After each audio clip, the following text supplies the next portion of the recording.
Welcome everyone to Parsha Puzzler. This week's Parsha is Parsha Shelach. It is the story of the Meraglim. Let's move on.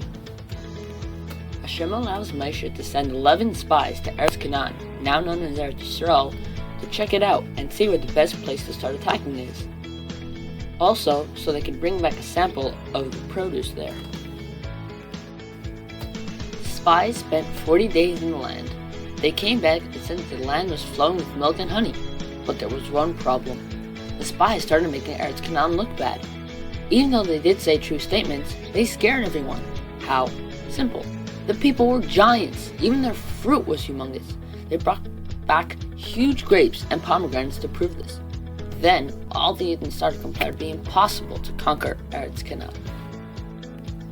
The only people who didn't scare the Yidden were Yeshua and Kalev.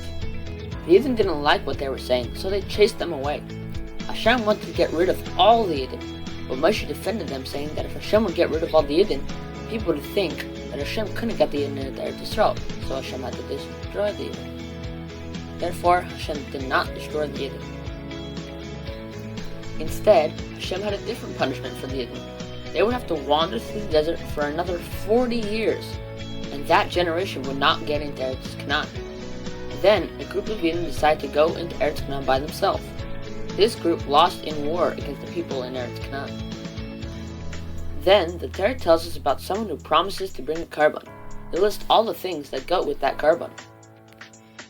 Next, we learn the mitzvah of challah. Every time you make bread, you must give a portion of it to a kohen. Another thing, that if the Sanhedrin makes a mistake and the people do things because of the mistake, the Sanhedrin must bring a special carbon.